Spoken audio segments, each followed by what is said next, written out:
प्रधानमंत्री नरेंद्र मोदी ने एक जनसभा को संबोधित करते हुए कहा है कि परसों राजस्थान में मैंने देश के सामने कुछ सत्य रखा और पूरी कांग्रेस और इंडी गठबंधन में भगदड़ मच गई। मैंने सत्य रखा कि कांग्रेस आपकी संपत्ति छीन कर उनके खास लोगों को बांटने की गहरी साजिश रचकर बैठी है। मैंने जब उनकी इस राजनीति का पर्दाफाश किया तो इससे उन्हें इतनी मिर्ची लगी है कि वे हर तरफ मोदी को गाली देने में लगे हुए हैं। उन्होंने कहा है कि मैं कांग्रेस से जानना चाहता हूं कि आखिर वे सच्चाई से इतना डरते क्यों हैं। परसों जब मैं राजस्थान आया था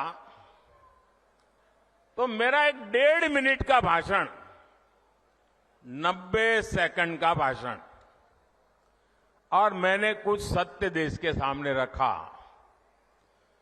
और पूरी कांग्रेस और इंडी गठबंधन में ऐसी भगदड़ मची है, ऐसी भगदड़ मची है।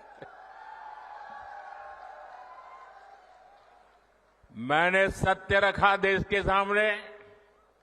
कांग्रेस आपकी संपत्ति छीनकर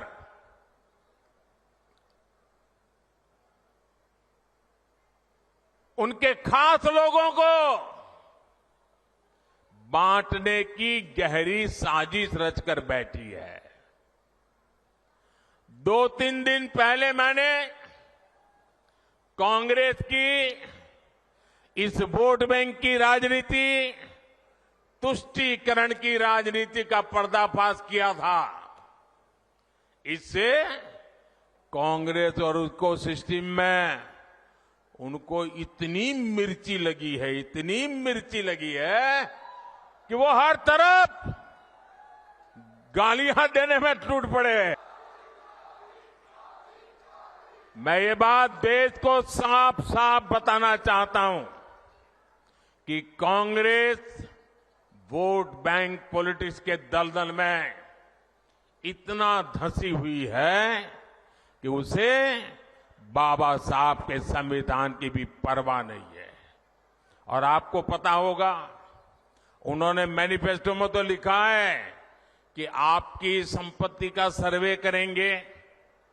हमारी माताओं बहनों के पास जो स्त्री धन होता है, जो मंगलसूत्र होता है, उसका सर्वे करेंगे। और फिर उनके एक नेता ने तो भाषण में कहा एक्सरे किया जाएगा। आपके घर में अगर बाजरे के अंदर डिब्बे में भी कुछ रखा है तो वो भी एक्सरे करके खोजा जाएगा। दीवार में कहीं रखा है तो उसको भी एक्सरे करके खोजा जाएगा। पूरा एक्सरे करने वाले की घोषणा की है और उनके नेता ने पब्लिकली कहा है।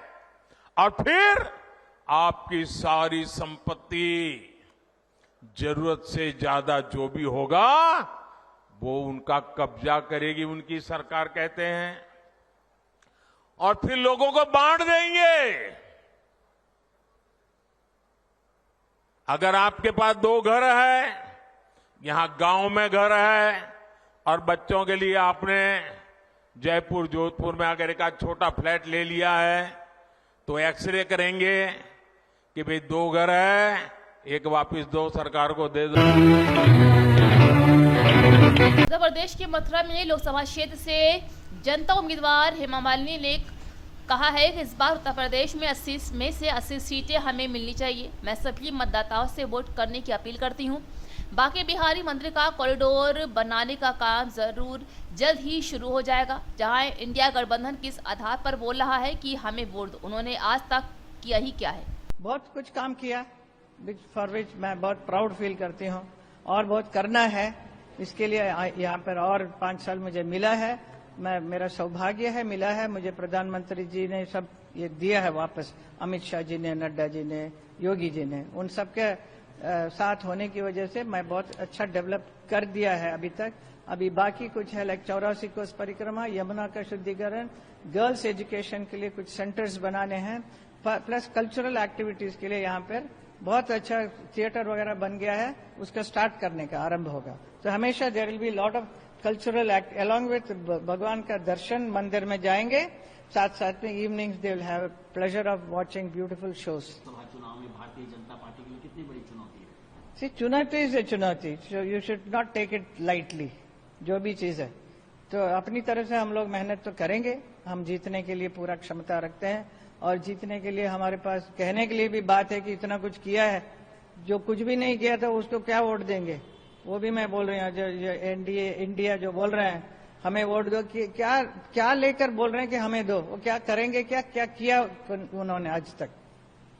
आखिरी सवाल की भाजपा 400 पार का नारा है, 400 पार हो जाए? 400 पार होगा जी।